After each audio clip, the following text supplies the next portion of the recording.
来到这个世界的第一年，你只加了1点力量，便已经能一拳碎石。第2年你又加了力量，身体已经能够无视刀剑，甚至能徒手把菜刀捏成铁球。凭着这份本事，你在镇上谋了个捕快的差事，吃上了官粮。第3年大监与北狄开战，幸运的是你无亲无故，官府怕你这种光脚的不稳定，既怕你逃也怕你反，所以没抓你去充军。但不幸的是，你的捕头被拉了去，临行前捕头红着眼眶，把自己年仅10岁的女儿舒清然托付给了你。这一去变成了永别。第4年拥有4点力量的你，在凡俗中已几乎无敌。流寇洗劫镇子，你一人一刀，先庭信步间斩杀20余人。老镇长把你当成接班人，百姓封你为守护神。唯一的一点隐患是你杀的流寇，有个叫叶雨的他哥叶枫，2年前走了狗屎运，拜入了仙门。听说修仙者报仇从来不隔夜，好在对方刚上山没有1-20年，根本下不来。你掐指一算，顿时松了口气。20年后谁杀谁还不一定呢。第11年，10点力量已经让你一拳能轰出真空，你觉得力量有些异样，于是尝试着加了一点气运。结果这一年你走路捡钱，空钩钓鱼，简直像天命之子附体。第13年，2个消息同时传来，坏消息是前线噩耗，数千人的父亲战死了，小姑娘哭得撕心裂肺。好消息是玄霄宗的仙师下山收徒，声称此地有大气运者。你原本以为那个人是你，结果测出来的大气运者竟然是舒欣然。舒欣然不愿意走，因为他早就发现了你青春永驻的秘密。为了有朝一日能和你长相厮守，他最终答应成为仙门弟子，唯一的条件是带上你。然而现实很骨感，仙师先是摸了摸你的根骨，只给了4个字：无运反骨。带回宗门只会是累赘，你被拒之门外。作为补偿，仙师让你挑一样东西，你不要审兵利器，只问有没有能拿寿命换修为的功法。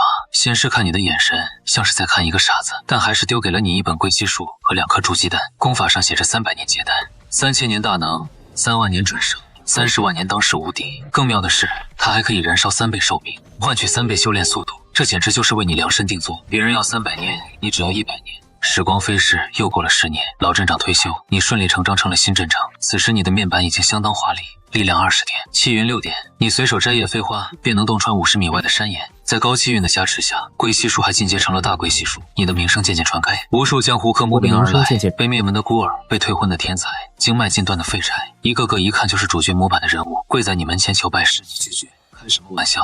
这种自带因果和仇恨光环的人，收一个就够你麻烦一辈子。这些人不肯走，干脆在镇上定居，好好的甘棠镇，硬生生被他们折腾成了一个小武林。某日有人想试探你的深浅，故意安排帮派在你的地盘上械斗，你端坐茶楼，甚至都没起身，只是手指沾了一滴茶水，虚指一弹，那滴水珠如炮弹般轰出，直接把挑衅者砸飞数十米，撞塌了半条街。众人骇然失色，危机退去。随后幕后主使现身请罪，原来是大秦镇武司的人，想请你出山救国。你只问了一句：大秦没别的仙人了吗？因为你还记得自己刚穿越过来的时候，可是亲眼见过一位仙人从天而降，一掌拍灭一座城。正因为如此，你才决定安安心心苟着发育，怎么如今反倒没人可用了？还有一位，但早已必死关，不问世事，如今能指望的只有你了。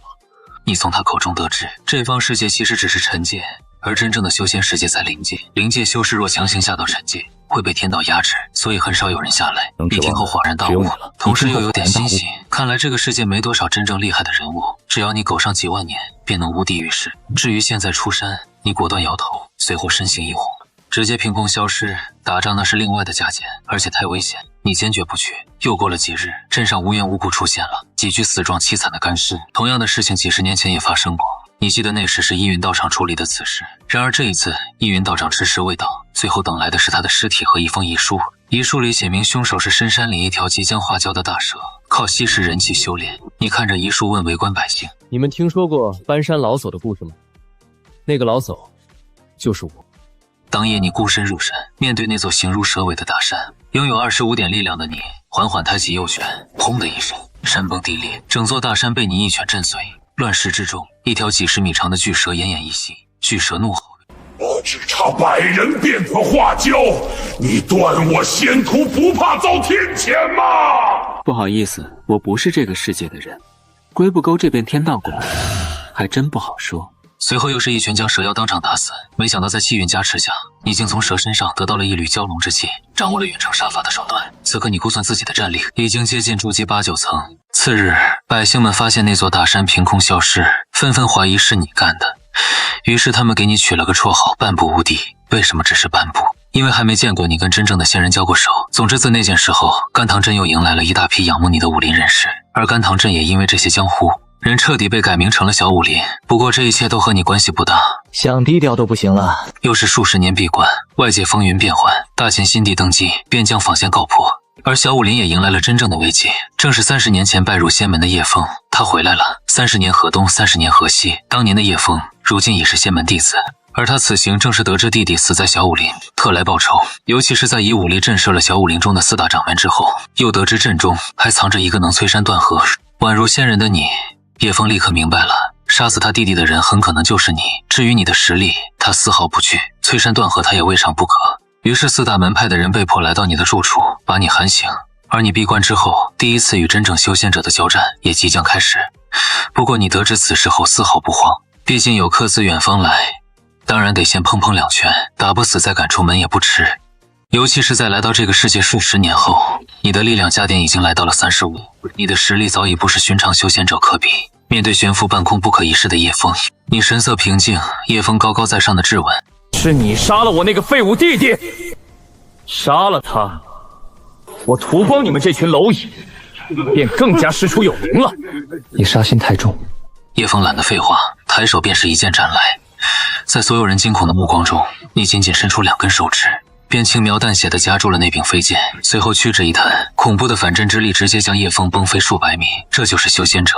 叶枫，你太让我失望。这句话让叶枫羞愤欲狂，他祭出本命法宝，化作漫天剑雨，想要将你彻底绞杀。你随手一挥，金色的蛟龙之气咆哮而出，瞬间震碎满天飞剑，让你看看什么才叫修仙。你隔空一指弹出，空气炸裂，大地震颤，恐怖的气浪瞬间便将叶枫轰杀成尘土，一指断江，摧山毁人。而目睹了你一指秒杀仙人之后，在场所有武林人士都是脊背发寒，站在原地大气都不敢出。你淡淡看向一旁的江湖人：你们对叶枫所在的仙门了解多少？叶枫是80连外玄河门的弟子，此人在修仙之前就干过不少伤天害理的事儿，却依旧被收入门中。那宗主是大秦唯一一位常驻尘界的修士，不过据说已经闭死关100年了。希望那老东西是真的飞升了，能教出叶枫这种货色，铁定不是什么好人。随后你的生活又恢复平静。4大掌门想替你翻修那栋破旧的小屋，被你拒绝了。80年过去，故人皆逝，唯有这老屋还留着当年的痕迹，总得留点旧物。没过多久，那个老书人镇武司的官员又来了。当年他意气风发，如今却已垂垂老矣，满头白发。你感慨了一句：都打了这么久，还没打完吗？先帝驾崩，幼主继位，朝堂动荡。如今第1道防线已破，全靠长公主殿下熟读兵书，亲临战场，才勉强守住第2道防线。先生，大秦已无将可用，那些仙门也指望不上，如今只有您能救大秦了。长公主挂帅，大秦是没有将领了吗？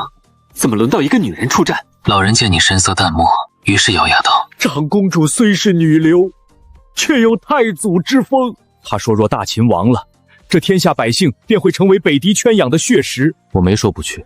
先生，您也是从凡俗中走出来的，难道忍心的将领都死绝了，还要一个女人顶着，确实有点不像话。先生若肯出手，定能平定战事。行了，别给我戴高帽，位置在哪？你戴上斗笠。老者连忙道：断霞关距此3000里。3000里吗？你骑马回去吧。话音未落，老人只觉一阵狂风扑面，吹得他睁不开眼。等他再睁眼时，屋内哪里还有你的人影，只有地面的青石板上留下了2个深达半尺的脚印。而在3000里外的战场断霞关，残阳如血，这座大秦最后的屏障此刻已摇摇欲坠。城墙之上尸横遍野，一面残破的龙旗下，长公主柳如烟一身银甲染成暗红，拄着断剑大口喘息。她是这大秦皇室最后的尊严。而城关之外，黑云压城数万北狄大军并未急着攻城，因为在半空之中悬浮着一名身穿血袍的老者。老者脚踏一具巨大的白骨法器，手中握着一面万魂幡，无数冤魂在其中哀嚎。他阴恻恻地笑道：小美人，本座乃蚩尤宗长老，看你有些灵根，若肯乖乖做本座的徒弟，本座或许可以留大秦皇族一丝血脉。妖道，我大秦只有战死的公主，没有归降的皇族。敬酒不吃吃罚酒。血袍老者冷哼一声，手中万魂幡一挥，刹那间阴风怒吼，无数黑色冤魂凝聚成一只巨大的鬼爪，狠狠拍向城头。这一击名为幽冥鬼爪，乃是筑基后期的全力一击。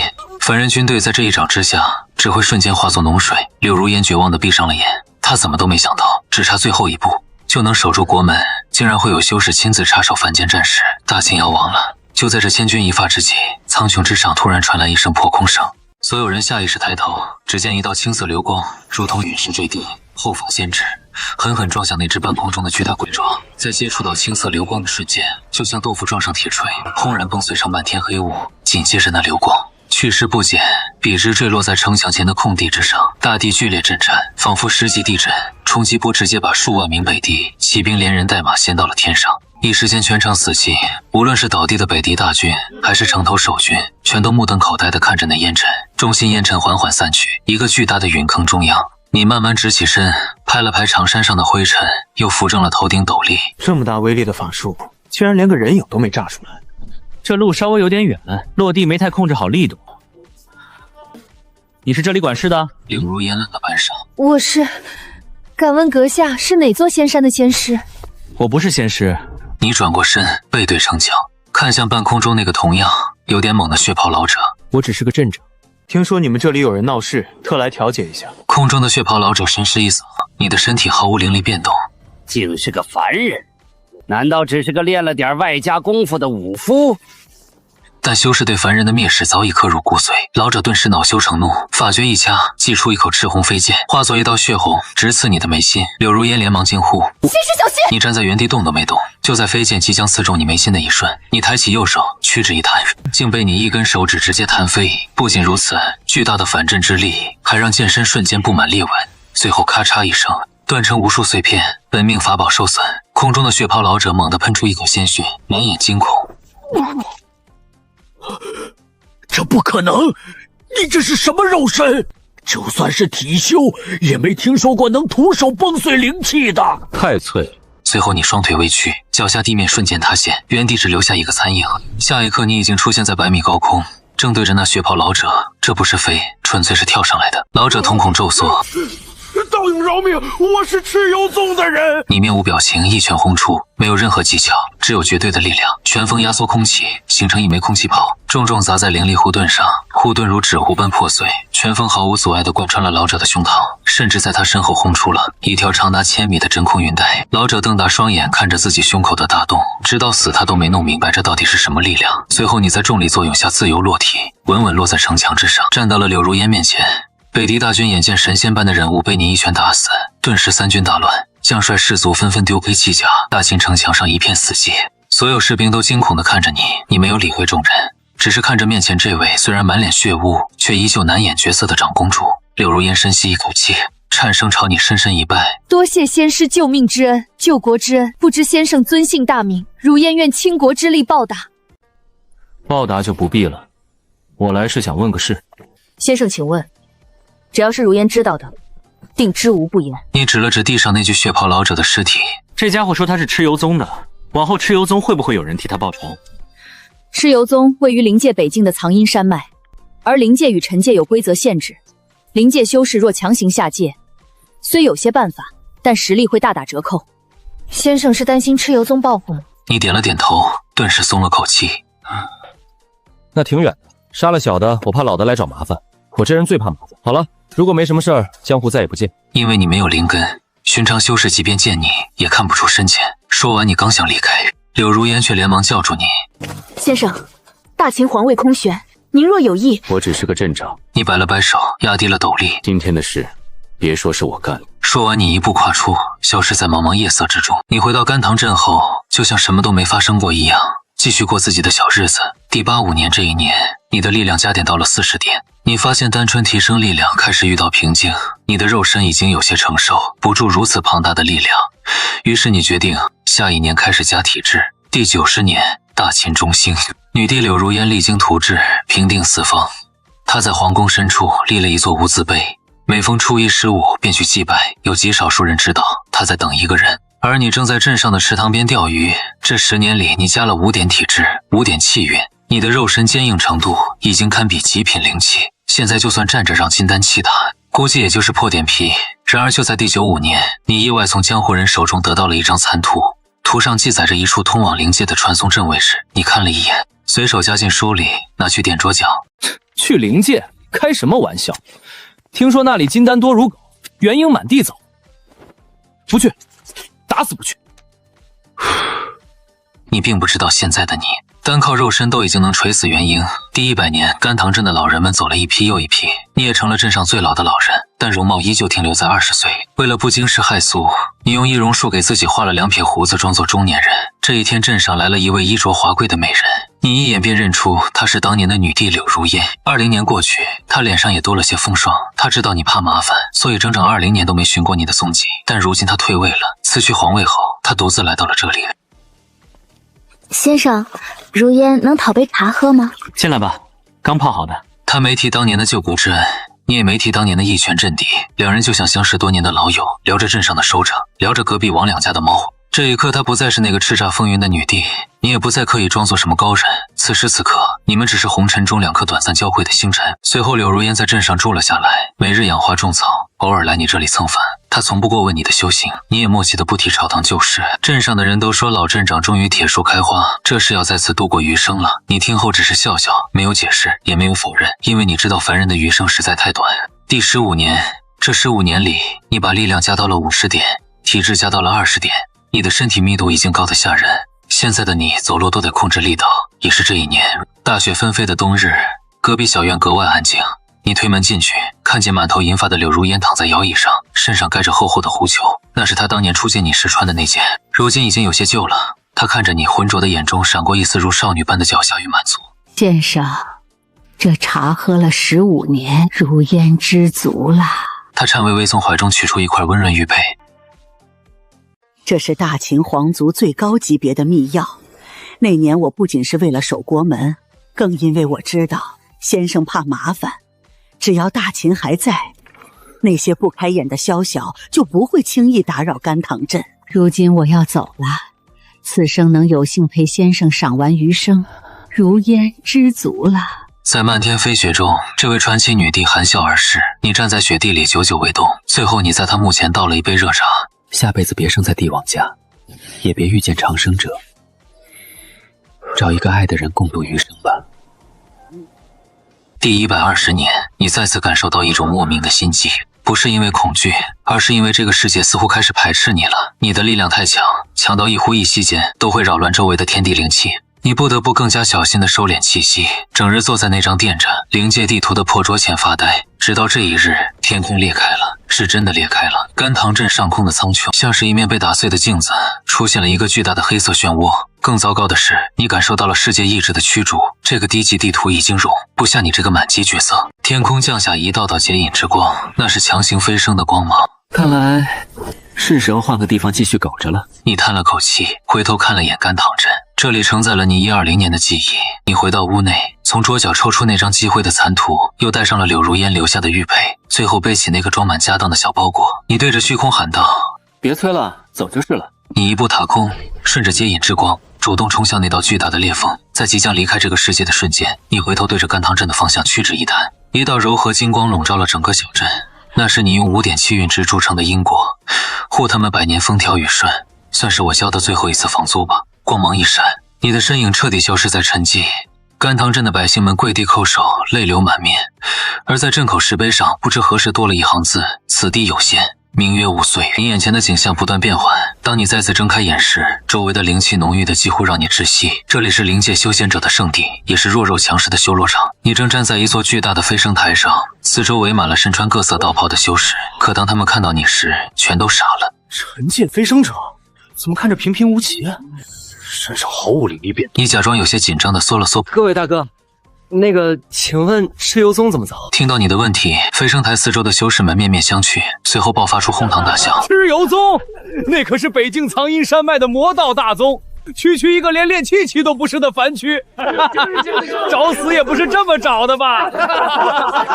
估计是在下界得罪了蚩尤宗下放的使者，被强行射上来的倒霉蛋。你没有理会他们的嘲笑，只是从包裹里摸出一锭金子，递给了一个笑得最欢的胖修士。这位大哥，能指个大概方向吗？胖修士看到凡间的金银，不屑地撇了撇嘴。正北方往北30万里，阴气最重，黑云压顶的地方就是。不过我劝你别去，蚩尤宗拿活人炼魂，可是出了名的。你这细皮嫩肉的，怕是连个全尸都留不下。你认真的点了点头，抱拳道谢。多谢大哥提醒。我这人最听劝，办完事就立刻回来。说完，你转身面朝正北方，双腿微微一屈，下一秒由万载玄冰石打造，号称连化神期大能都无法撼动分毫的飞升台，竟在你的脚下轰然碎裂。恐怖的反作用力掀起一阵18级大狂风。等他们灰头土脸的爬起来时，原地早就没了你的身影，只留下一圈深达100丈的巨大龟裂，以及天空中那道被肉身强行撕裂的真空阴障。全场死寂。那个胖修士咽了口唾沫，看着手里的那顶金子，双腿疯狂打颤。这是哪里来的体修怪物？30万里对于灵界的元婴期修士来说，也需要数日的御剑飞行，但对你来说，也就是多跳几次的事情。半个时辰后，北境苍阴山脉，这里常年黑雾弥漫，鬼气森森。蚩尤宗的主峰大殿内，现任宗主血冥老祖正在大发雷霆。全都是废物！整整80年了，下界那个该死的镇长还没找到吗？当年他一拳打碎了9长老的本命法宝和肉身，害我蚩尤宗在下界布局尽毁，此仇不报，我蚩尤宗颜面何存？宗主息怒，臣界天道压制太狠，我们派下去的弟子一旦超过筑基期，就会被雷劫劈死，实在是找不到那人的踪迹啊！血冥老祖眼神阴火正欲发作，突然一团耀眼的青色流光以毁天灭地之势，笔直砸落在了主峰大殿的白玉广场上。整座苍阴山脉剧烈摇晃，无数宫殿阁楼在冲击波中轰然倒塌，惨叫声此起彼伏。血冥老祖大惊失色，立刻率众长老冲出大殿。只见广场中央赫然出现了一个巨大的天坑，烟尘弥漫中，一个戴着旧斗笠、穿着洗得发白长衫的年轻男子正不紧不慢地拍打着身上的灰土。玄冥老祖神识一扫，心中大骇，没有半点灵力波动，怎么可能是凡人？阁下究竟是谁？为何毁我蚩尤宗山门？你扶正了斗笠。我是甘棠镇的镇长。此言一出，全场死寂。血冥老祖瞪大了双眼。是你，那个下界的体修莽夫！听说你们找了我80年，我这人最怕麻烦，也不喜欢被人惦记，所以飞升第一天我就顺路过来看看，顺便把麻烦解决掉。什么？血冥老祖怒极反笑，眼中爆发出浓烈的杀机。天堂有路你不走，地狱无门你自投！在下界本座奈何不了你，但在灵界，本座乃是化神期大能。众长老听令，借万鬼噬魂大阵，将此人抽筋拔骨，炼魂典当。话音未落，数十名元婴期长老齐齐掐诀，漫天黑气化作一碗厉鬼，遮天蔽日的朝你扑来。面对化神期大能与全宗之力的围攻，你甚至连躲的意思都没有。你只是深吸了一口气，然后缓缓抬起右手，握紧了拳头，力量50点，气运11点，大亏吸出真空爆，你一拳轰出，没有灵力光芒，没有法则波动，只有纯粹到极致的物理破坏力。空气被不可思议的力量瞬间压缩到了极致，随后发生了剧烈的爆炸，轰一道肉眼可见的白色气浪呈扇形朝着前方横推而出，万鬼噬魂大阵碎了，漫天厉鬼被震成了虚无。那些元婴期长老甚至连惨叫都没来得及发出，身体就在狂暴的拳风中化作了漫天血雨，气浪驱势不减，直逼血冥老祖。一拳过后，封停了蚩尤宗的主峰消失了，取而代之的是一条长达数百里、深不见底的巨大峡谷。你转过身，沿着原路往山下走去，从飞升到灭宗了。你只用了1个时辰，现在下界的因果已经彻底斩断，没人再会来找你的麻烦了。你摸了摸下巴，开始盘算接下来的生活。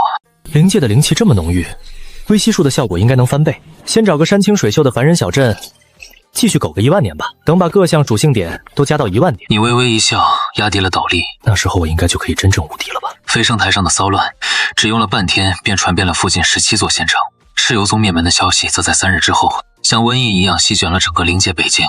但没有人把这2件事联想到一起，因为谁也不相信，一个刚从尘界飞升上来的凡人，能在1个时辰内灭掉一座传承3000年的魔宗。你对此很满意，没人注意你才是最好的结果。离开藏阴山脉后，你故意放慢了速度，毕竟这里是灵界，不是尘界。在尘界你可以横着走，在这里你决定先夹着尾巴做人。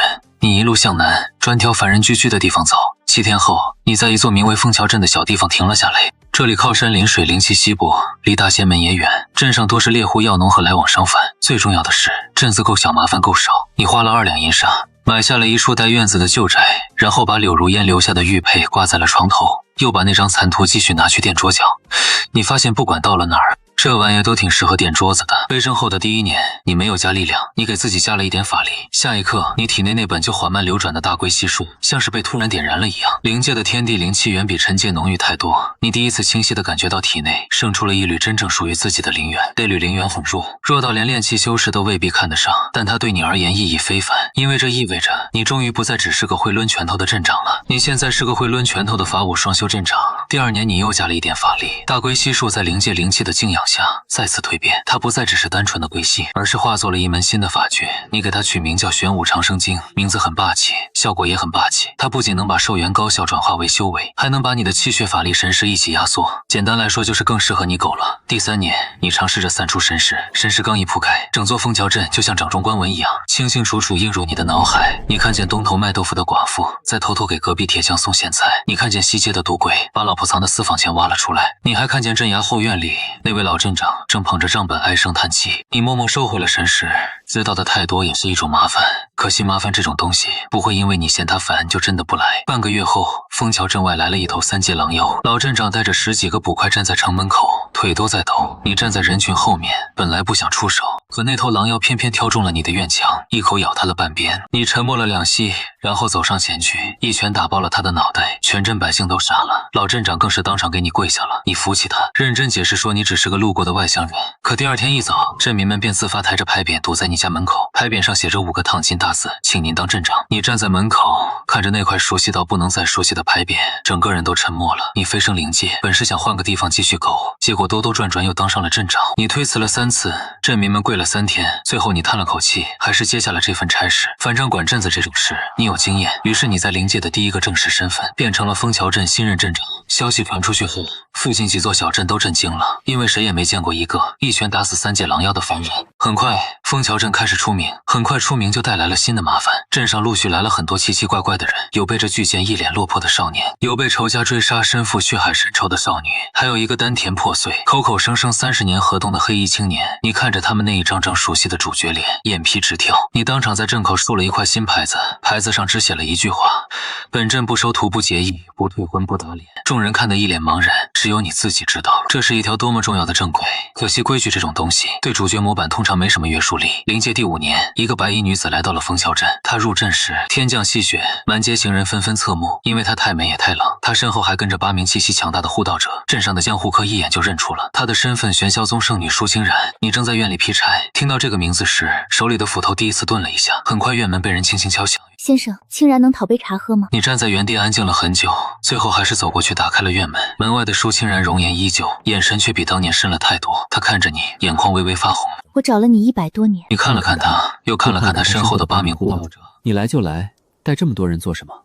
不是我要带，是他们必须跟着。你皱了皱眉，这句话一听就知道后面有麻烦。你把他迎进院子，那8名护道者想跟进来，你只看了他们一眼，院门便砰的一声自己关上了。8人同时脸色一变，因为他们发现自己竟连推门的勇气都生不出来。院子里舒清然坐在石桌旁，静静看着你泡茶。他没有问你这些年过得如何，你也没有问他如何从尘界一路走到今天，因为你们都知道这100多年不可能轻松。茶泡好后，舒清然捧着茶杯轻声说了一句：先生还是没变。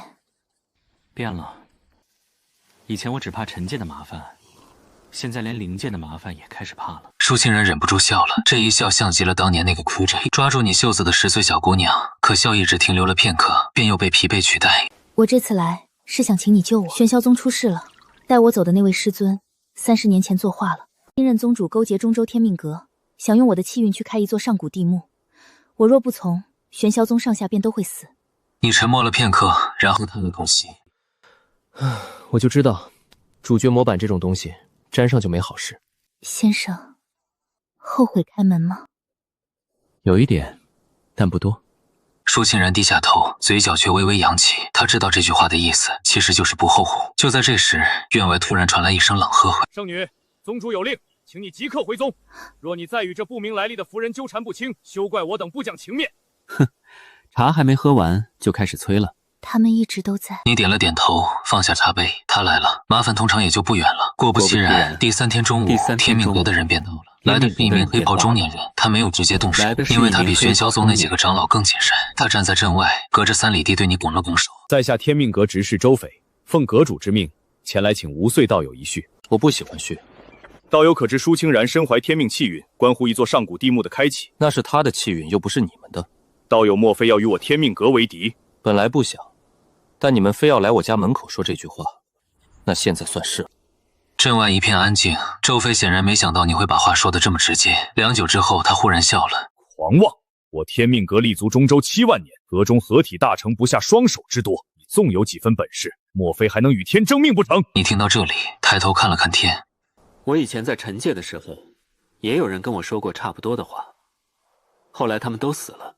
周飞脸上的笑意缓缓消失，下一刻他袖中飞出3枚古铜色命签，命签迎风变长，化作一方笼罩全阵的阵图。阵图之上天机流转，命vận交织，这是天命阁的成名手段，劫人气运，改人命数。枫桥镇上空瞬间阴沉了下来，镇民们只觉得心神恍惚，像是连魂魄都要被抽走。舒清然起身走到你身旁，低声道：“先生小心，这是真正的命数。”你点了点头，然后伸手抓住了半空中的一根命线。周斐的瞳孔骤然收缩，因为那根命线本该无形无质，只能以神念牵引，可现在它被你像扯绳子一样，硬生生从虚空里拽了出来。这玩意儿就是命。你看了2眼，觉得有点脆，于是你手上一用力，怕整座阵图当场崩断。周斐如遭雷击，猛地吐出一大口血。不可能！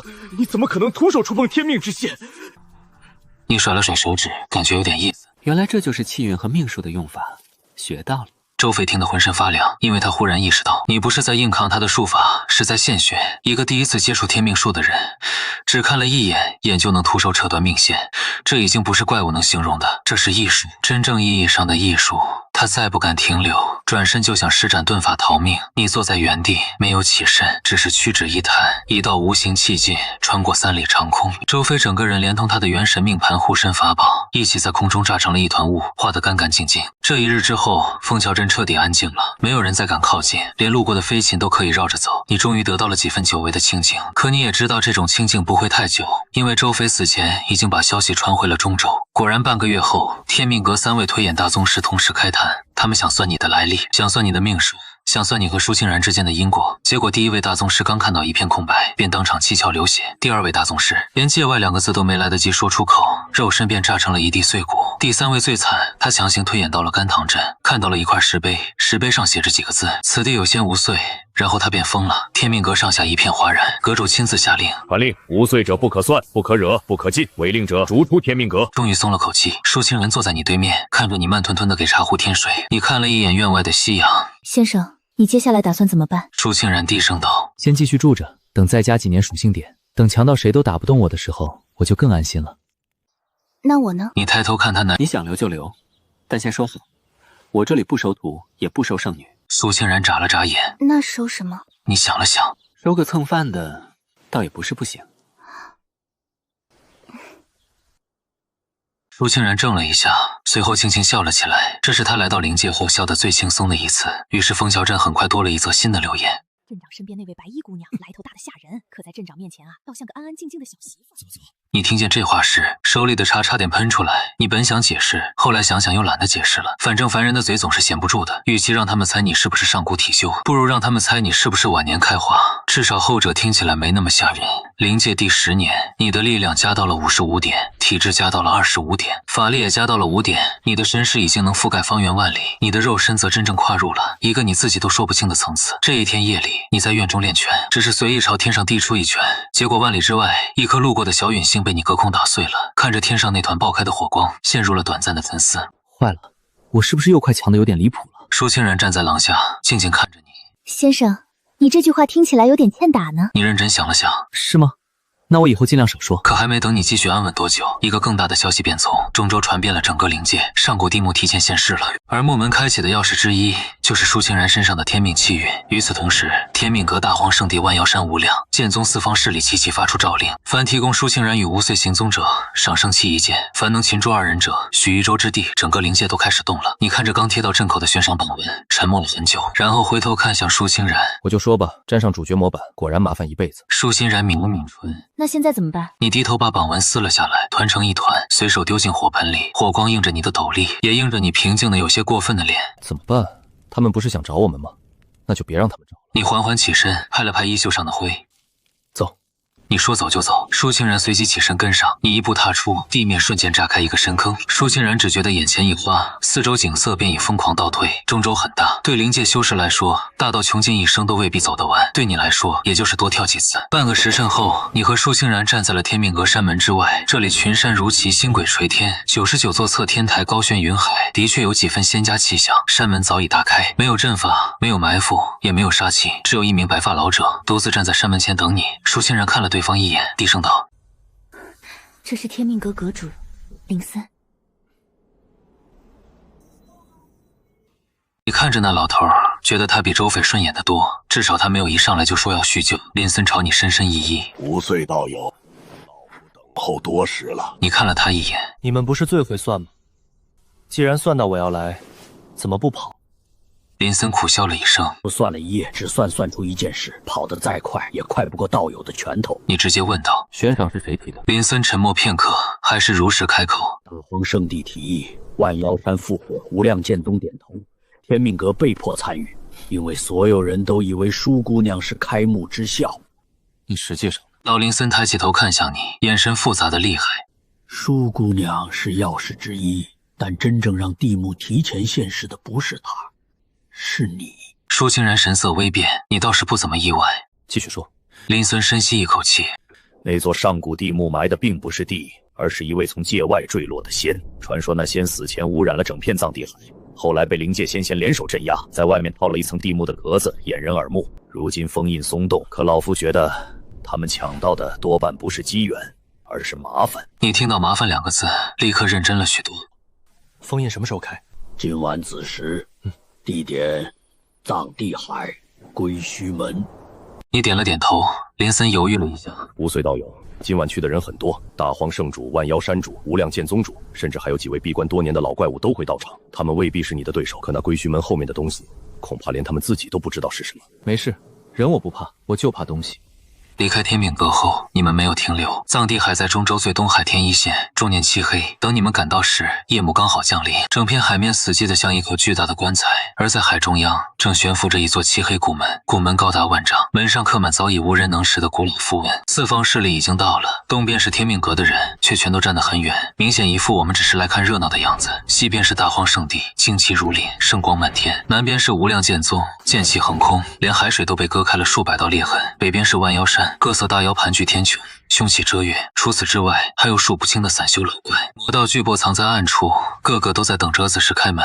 你和舒欣然刚一出现，整个海面便一下子安静了下来，所有人的目光都落在了你身上。他居然真敢！一个从尘界飞升上来的怪物，今日倒要看看他能狂到几。海风很冷，你却只是低头看了看脚下翻涌的黑水。这地方风水不好。舒欣然轻声道：“先生是说他们？”你摇了摇头，我是说门后面的东西。就在这时，一道金光从大荒圣地阵营中升起，一名身披金袍的中年男子踏空而出，气势如日。5岁，把舒清然交出来，本座可以当之前的事从未发生。你抬头看了他一眼，全场一片死寂。你算什么东西？纪伯长气的额头青筋暴跳。5岁，你当真要与天下为敌？你很认真的想了想，我本来只是想找你们几个聊聊，但你们说话的语气，让我不太想聊了。好！纪伯长怒极反笑后，那本座今日便领教一下尘界飞升者到底有多大的本事。他抬手一招，一口古朴巨鼎从虚空中缓缓升起，鼎现之时，万里灵气齐齐塌陷，连海面都被压得下降了数十丈。有人惊呼出声：“天鼎，这是大荒圣地的镇教圣杯！”震荒天鼎轰然坠落，那一瞬间天都像塌了半边。你站在原地，没有避也没有退，你只是抬起右手，单手托住了那口巨鼎。轰的一声，海面炸开千丈巨浪，可你的脚连一寸都没陷下去。全场修士目瞪口呆，纪伯长更是脸色巨变。这不可能！你掂了掂那口鼎，点了点头，确实结实一点。下一刻，你五指微微一合，荒天鼎发出刺耳的悲鸣，鼎身之上，一道又一道裂痕飞快蔓延。纪伯长喷出一口鲜血，惊骇欲绝的大吼：“快住手！”可惜晚了。只听咔嚓一声，荒天鼎当场被你捏得四分五裂，无数碎片坠入海中。纪伯长整个人都呆住了，你随手把一块最大的鼎耳收进包袱里，这个先留着，以后烧水用。还没等众人从震惊中回过神来，无量剑宗那边忽然响起了一声剑鸣，一名灰衣老人踏着万剑而来，须发皆张，杀气冲霄。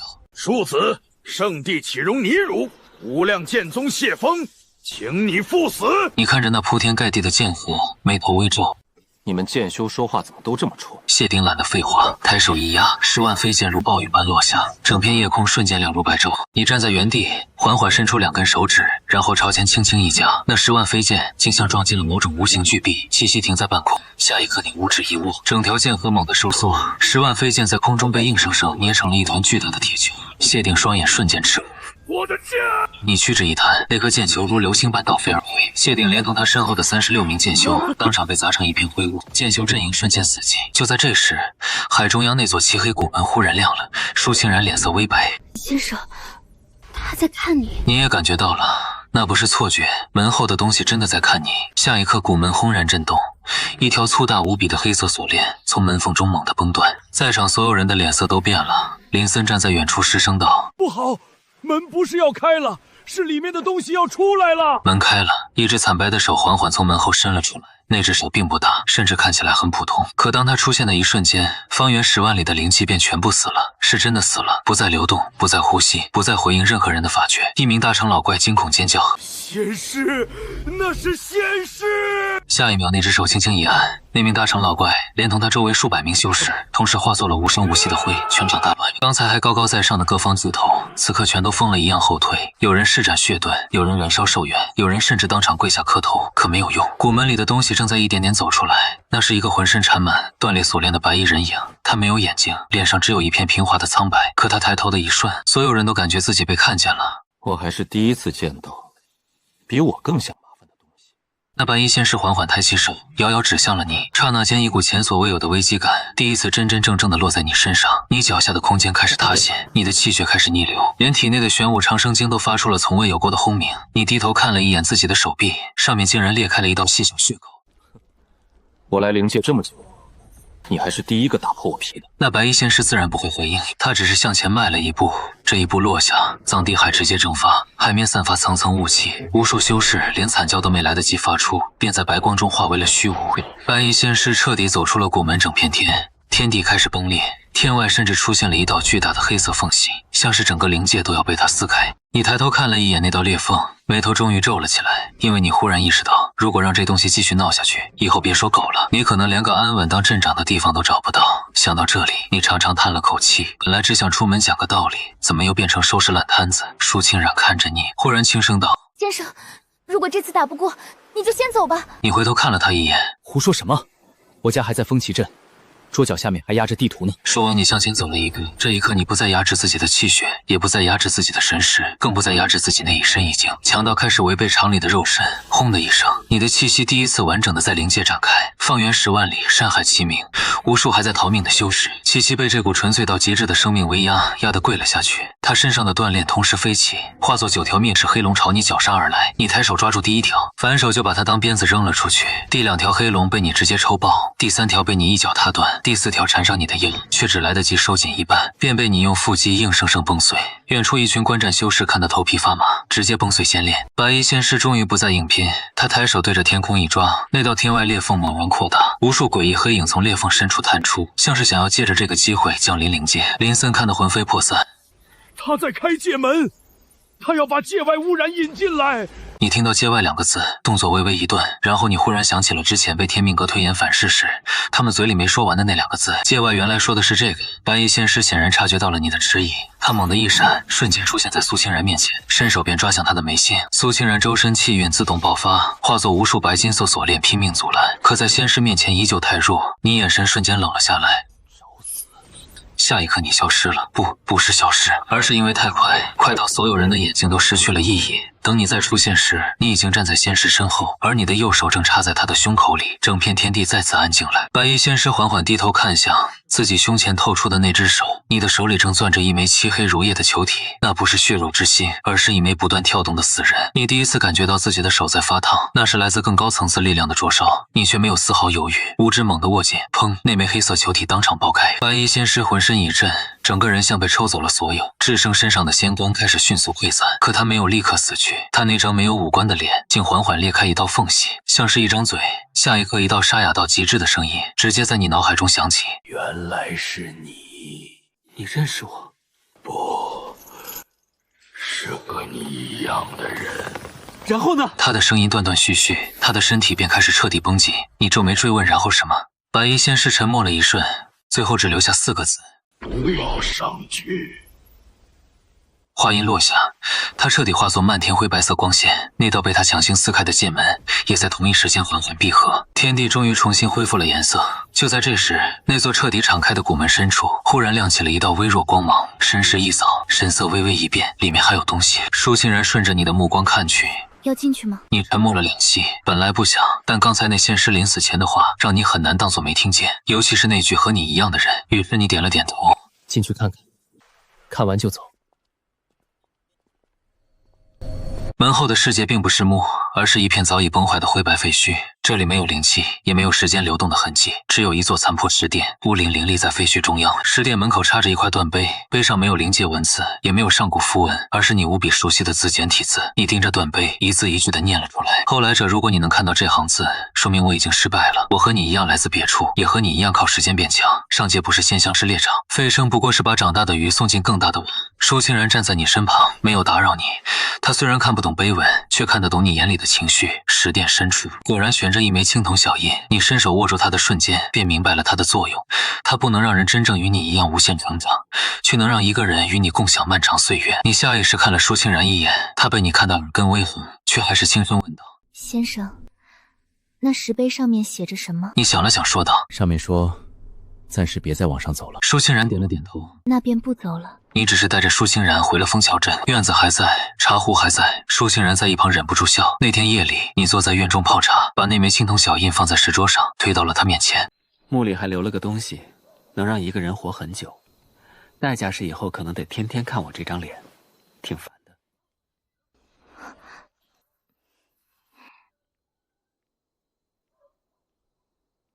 舒欣然怔住了，他看着那枚小印，眼圈一点点红了。100多年了，他从10岁等到如今，终于等到你第一次把以后2个字说给他听。他没有去拿那枚印，而是先看着你，认真问了一句：先生，这算收留吗？你端着茶杯沉默了很久。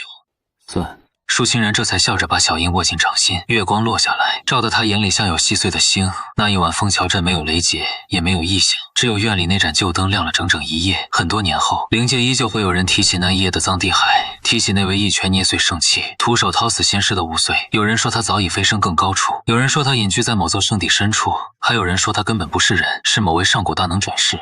可谁也不会想到，那个让整个灵界不敢大声说话的人，此刻正蹲在枫桥镇的灶台前，研究怎么用荒天顶的顶耳烧水更快。院子里舒欣然在晒药，街口小孩子们追逐打闹，镇碑上的字被岁月磨得有些淡了。